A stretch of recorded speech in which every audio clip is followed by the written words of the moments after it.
Selanjutnya kita akan membuka folder ini karena kita akan membuat soal pada folder ini, nanti filenya tersimpan di sini. Klik dua kali kumpulan soal online ini, folder ini. Kita akan masuk ke folder yang baru. Tentu saja foldernya masih kosong di sini. Baiklah, untuk selanjutnya kita sudah berhasil membuat folder baru, kemudian kita sudah berhasil masuk di dalamnya seperti ini, masih kosong. Kemudian kita akan mulai membuat soal online ya. Kita sudah mulai proses membuat soal online. Caranya klik baru, kemudian klik lainnya, kemudian klik Google formulir. Di sini ada anak panah seperti itu. Kalau pengen ke sini, di sini ada formulir kosong, ada dari template di Google formulir, kemudian klik formulir kosong saja.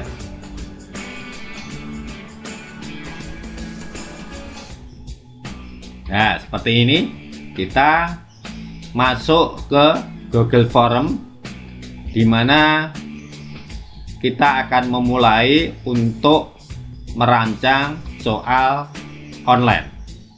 Di sini yang kita lakukan terlebih dahulu adalah memberi nama. Jadi memberi nama dari file ini nanti.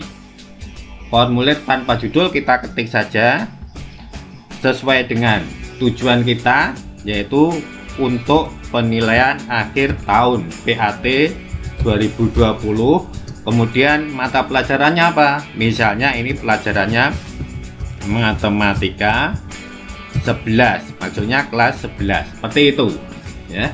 Jadi PAT 2020 matematika 11, seperti itu. Kemudian kalau kita sudah mengetikkan di sini, penyiar bisa klik di sini. Nah, bisa klik di sini sehingga langsung otomatis di sini akan muncul tulisan yang sama dengan judul. Berikutnya, sebelum kita melanjutkan untuk menuliskan soal yang lain atau menuliskan atau membuat judul dan deskripsinya, kita lihat terlebih dahulu di sini. Kita lihat setelan, klik setelan. Di sini muncul pertama adalah setelan. Kalau ngeklik setelan, saya ulang lagi. Kalau ngeklik setelan ini, klik, maka akan muncul di sini umum, presentasi, kuis. Ini yang akan kita rubah. Kita ke umum dulu. Di sini kumpulan alamat email.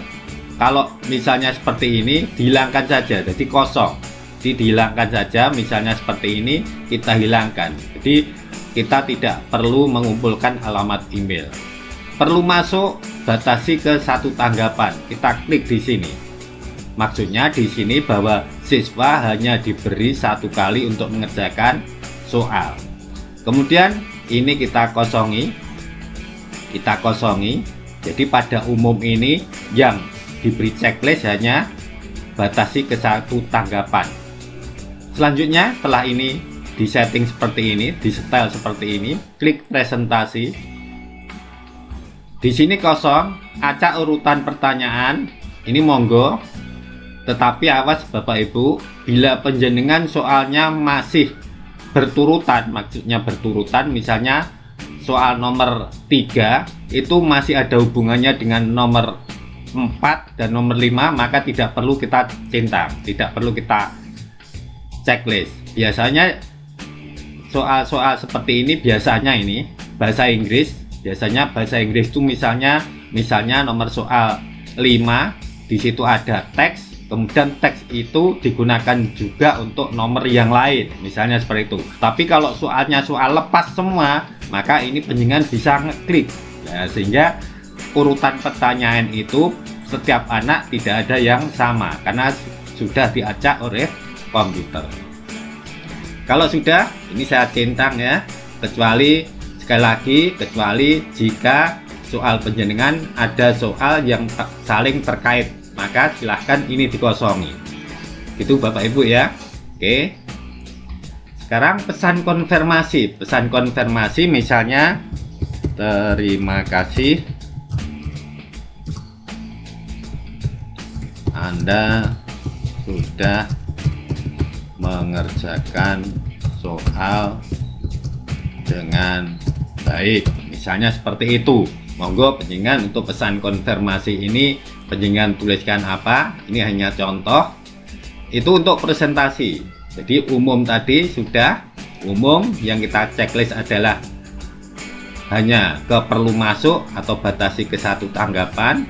Presentasi itu adalah acak urutan pertanyaan dengan catatan soalnya tidak ada yang berkaitan, boleh dicentang. Kemudian kita ketikkan pesan konfirmasi seperti ini. Kemudian terakhir kuis. Ini kita jadikan kuis Bapak Ibu. Kita klik berarti di sini jadikan ini sebagai kuis. Rilis nilai segera setelah tiap pengiriman, ini tidak. Jadi nilai tidak kita rilis segera. Jadi nanti setelah peninjauan manual. Nah, ya.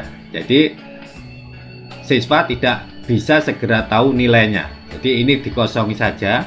Kita pilih yang nanti, ya. Rilis nilainya nanti setelah peninjauan manual. Oke ya. Responden dapat melihat, ini dihilangi saja.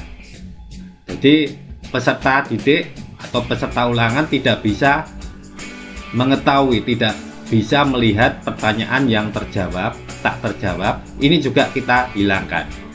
Juga tidak mengetahui jawaban yang benar. Kalau ini kita centang, nanti dia mengirim klik kirim terakhir, maka dia akan tahu pertanyaan-pertanyaan yang benar. Maka hati-hati, ini kita hilangkan. Sekali lagi pada kuis, ini kita jadikan ini sebagai kuis. Ya, jadi yang bundaran bulat berwarna biru itu sebelah kanan. Kemudian rilis nilai nanti. Kemudian ini kita kosongi. Sekali lagi saya ulangi lagi dari sini. Umum yang kita ini tidak kita centang, kumpulkan alamat email, batasi ke satu tanggapan, presentasi, acak urutan pertanyaan kalau memungkinkan, kalau tidak ya nggak usah. Kemudian kuis, jadikan ini sebagai kuis.